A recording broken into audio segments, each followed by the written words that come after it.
Welcome to இல்லத்தரசி clean diary. இன்றைக்கி நம்ம பார்க்க போகிறது சாஃப்டான சப்பாத்தி எப்படி பண்ணுறதுன்னு. வாங்க பார்க்கலாம். தேவையான அளவுக்கு மாவு எடுத்துகிட்டு உப்பு போட்டு கலந்துக்கோங்க ஃபஸ்ட்டு. அதுக்கப்புறம் தண்ணி தெளித்து பிசைஞ்சுக்கோங்க. நம்ம மாவு பிசைகிறதுல தாங்க இருக்குது சப்பாத்தி சாஃப்டாக வர்றதும் ஹார்டாக வர்றதும். நம்ம சப்பாத்தி பிசைஞ்சு முடித்த பிறகு நம்ம கையிலையும் சரி, நம்ம மாவு போட்டிருக்க பாத்திரத்துலேயும் சரி, சுற்றி எதுவும் இல்லாத அளவுக்கு நல்லா பிசைஞ்சிக்கணும். அப்போ தாங்க பார்க்குறதுக்கு நல்ல ப்ரெசன்டபுளாக இருக்கும்.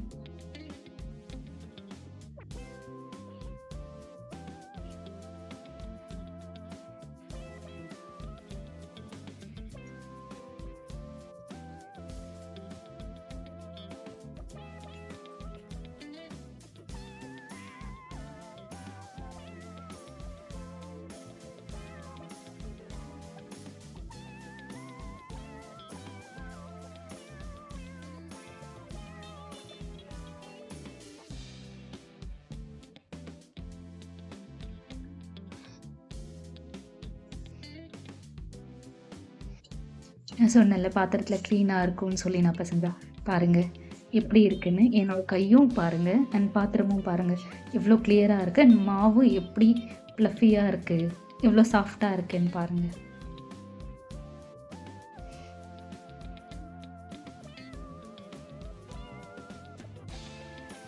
அண்ட் மாவு பிசைஞ்சு முடிச்ச பிறகு கொஞ்சம் மேலே ஒரு ஸ்பூன் ஆயில் போட்டு இது காயாமல் இருக்கிறதுக்காக மூடி வச்சுருக்கேன். இப்போ 10 மினிட்ஸ் கழித்து சப்பாத்தி செய்ய ஆரம்பிச்சுக்கலாம். எனக்கு ஈஸியாக இருக்குன்றதுக்காக நான் ரவுண்ட் பண்ணி எடுத்து வச்சுட்டேன். நான் உதிரி மாவு வச்சு தான் சப்பாத்தி தேய்ப்பேன்.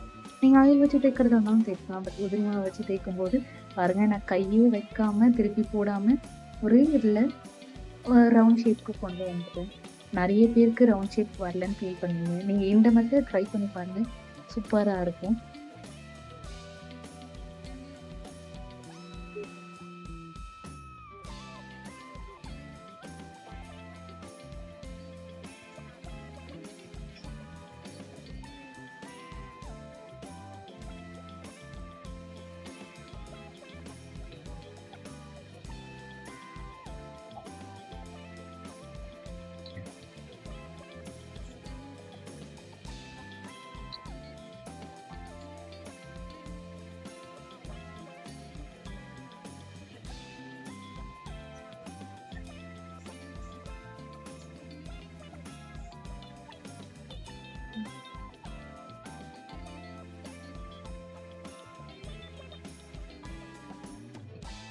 Editing